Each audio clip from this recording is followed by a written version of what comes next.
Thank you very much. When I applied for this conference, I submitted a paper which unfortunately is meanwhile published. And so I agreed with Alex that I add some findings from papers which I wrote later. And so you have a series of findings. And the common theme of all what I'm talking about is the role of politics, in particular in partisan politics and political institutions during the Great Recession.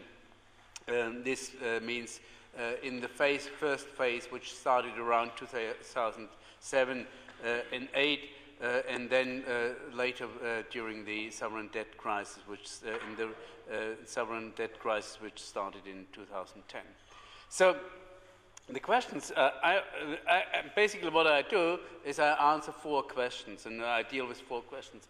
And the first question is, how can we explain the huge variation in the initial fiscal responses to the crisis in 2008 and 9? When the crisis hit in 2007, there was a rather strange development that in some nations, governments developed counter-cyclical policies and others not. And the question is why? Why did they do that? How come that we have such a big variation in initial fiscal responses? The second question I'm dealing with is the standard argument in social sciences, and that can be related back to Peter Gurevich's book on the three big crises, is that crises open a window of opportunity for policymakers, and that we will find a lot of policy innovation during big crises. So the Great Recession should trigger, if it's a Great Recession as the 3 before, it should trigger all the reforms which couldn't be done before because it was locked, etc. That's the theme of do not waste a crisis. Crisis is a great thing for policymakers. And the third question is, we had in 2008 and 2009, as I will show, a very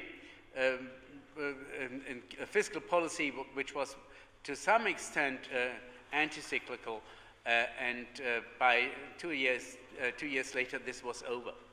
And in 2010, a phase started where we observe austerity nearly all and everywhere.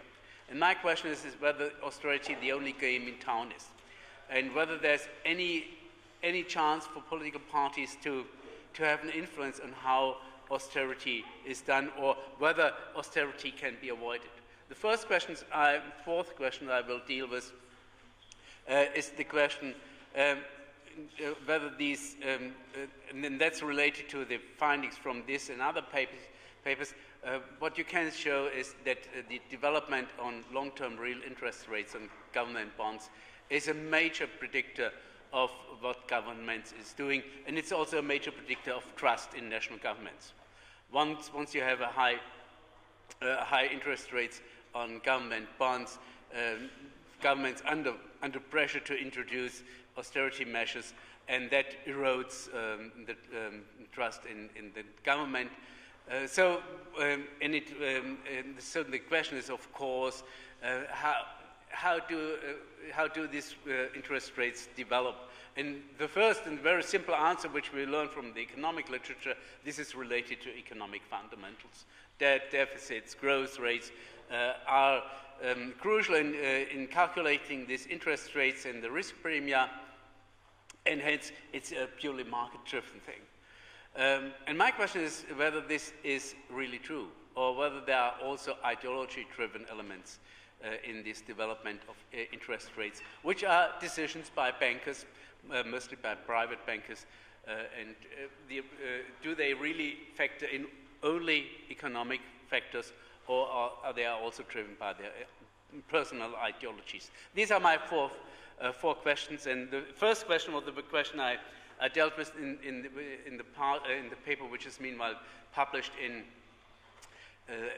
governance, and the argument which I have in this paper is that the fiscal policy options governments have at the beginning of a crisis is mainly related to the question of whether they are really able to do a counter-cyclical policy and whether they are able to decide and implement it swiftly. If that's not the case, then a counter-cyclical policy is not possible, and there are other options.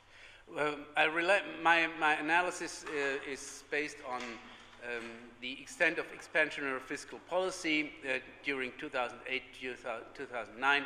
That's based on a comparison of cyclically adjusted deficits and a qualitative analysis of fiscal policy programs. And what you see from this analysis is that really in 2008-2009 we had a huge difference and huge variation in fiscal policy responses. We had the US, UK, Canada, Spain, Australia, and New Zealand, which produced a very strong counter-cyclical policy for only 2 years, but for that period they did that. On the other hand, we had countries which produced a very strong pro-cyclical politics, for example, the Baltics, Hungary, or Bulgaria, and even Greece, at least in theory.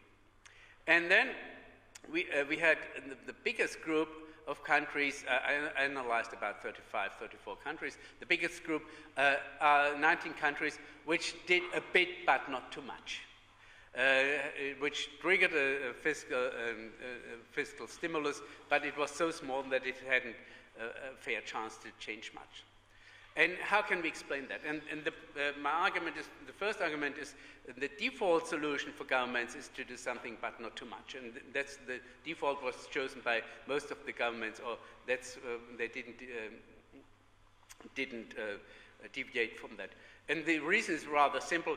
Keynesian policy, anti-cyclical policy, makes sense in particular in big countries.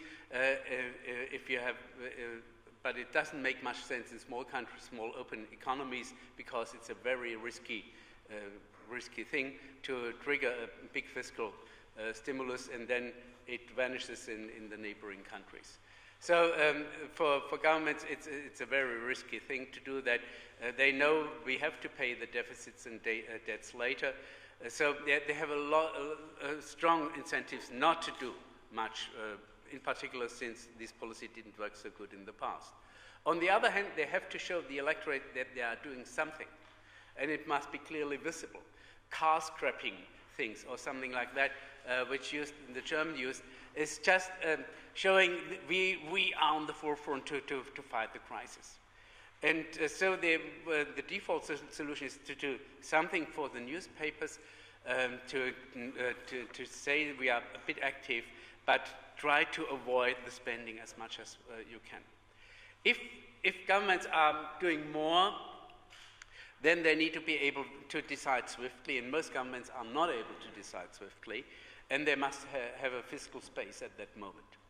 And this is a necessary condition, that you have a unified government, a one-party government, and in fact all the governments which triggered a big fiscal stimulus were one-party government, which could reduce the time for decision and implementation to a very short period. Otherwise, Keynesian policies don't make much sense. If it takes too long, then you have no effect. So this is an institutional precondition for successful coping with the crisis, that you have a one-party government and a fiscal space. The other governments deviate from the default solution if they have no other options. And that's if they are under IMF conditionality, or if they have other economic policy priorities, such as Euro membership. So the basic result from the first analysis, it's mainly about institutions and how governments work, and about the fiscal space. It's not about partisan politics. This was the first paper, or the first analysis.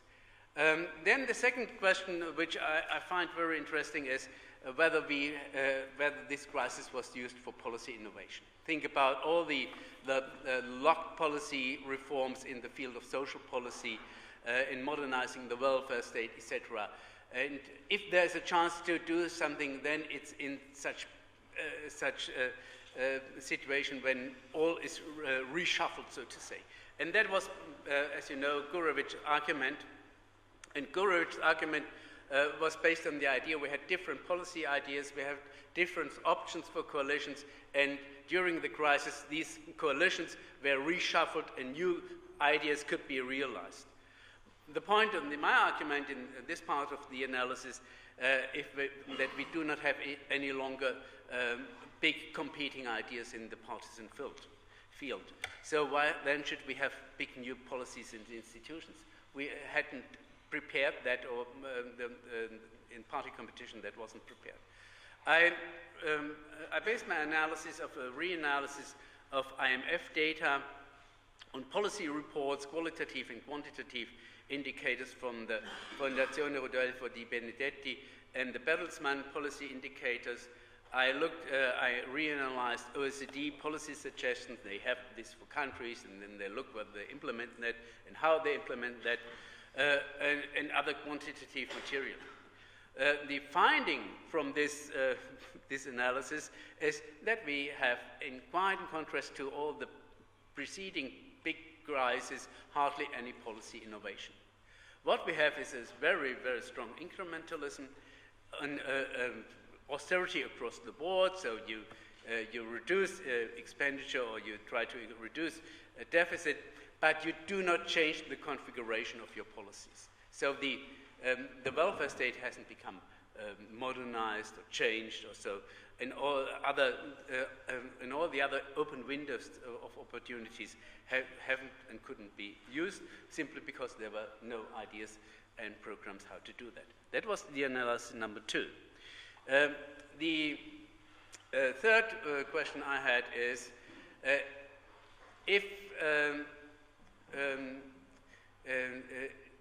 do we really live now in a period where austerity is the only game in town? And what if it's, since austerity is a dramatic thing, and look at Portugal, look at Greece, these are dramatic changes, and dramatic changes in the living conditions of the citizens. So if democracy does mean anything, we would expect that party competition makes a difference. And so we should see something, some influence, some impact of the party composition. Left government should do austerity differently from right governments, in theory. What we see is that all governments basically converge on the same ideas. There was an enormous pressure for austerity due to commitments and markets. So the policy space was very, very limited, and there was no new ideas how this limited policy space could be used.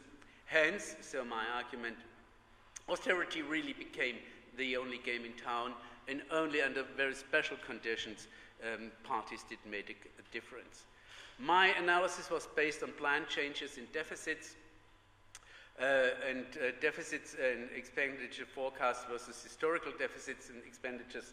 There we have data from the IMF, and I did such typical time series cross-sectional regression analysis, and planned deficits as a function of economic fundamentals and of politics.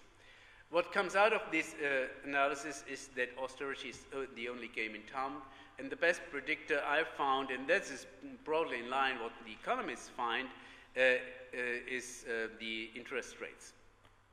So interest rates and government bonds. If you know the interest rate a government has to pay on its debt, you know what it's doing in the next 2 years, or what it plans.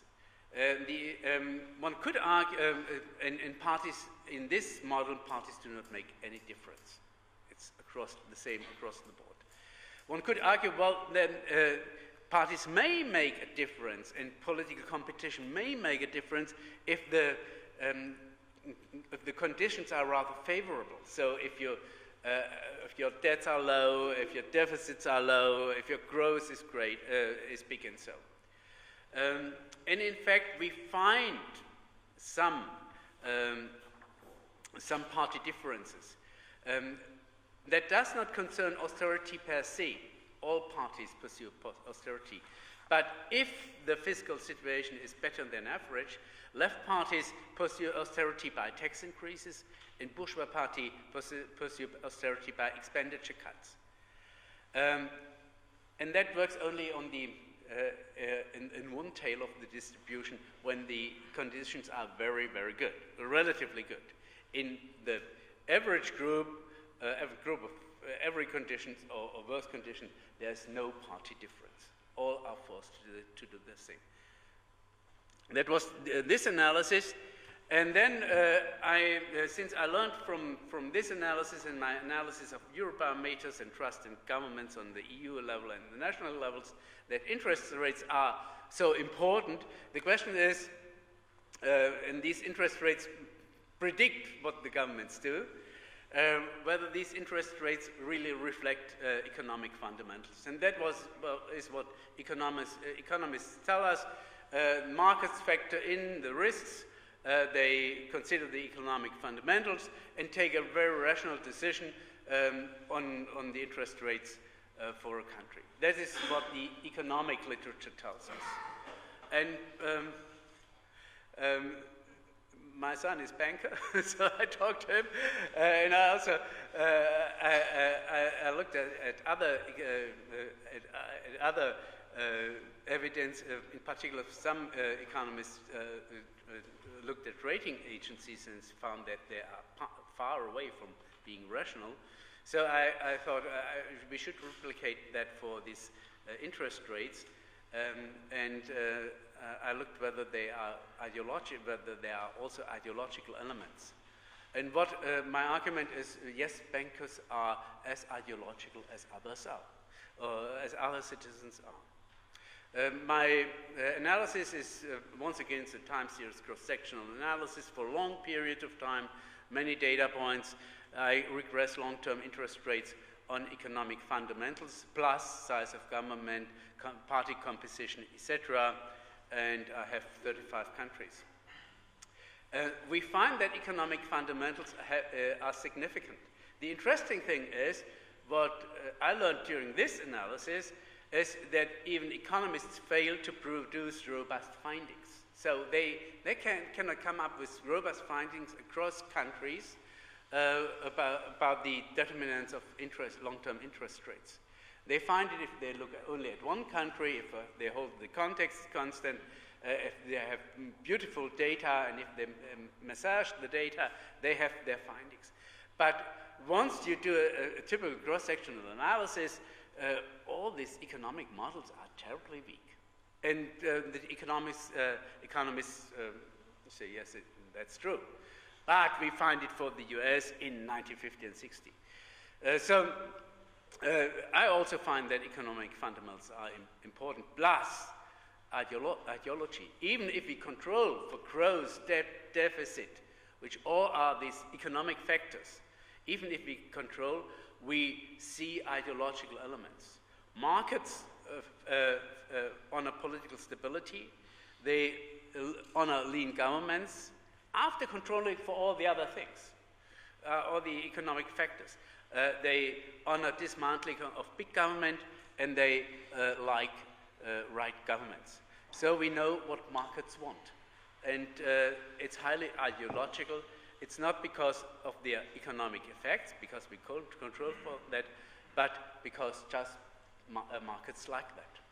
And this has a lot of implications for democratic theory, I think. What are my conclusions? This crisis is different from the three other big crises which we have in the late 19th century, the 30s, and 74 and later.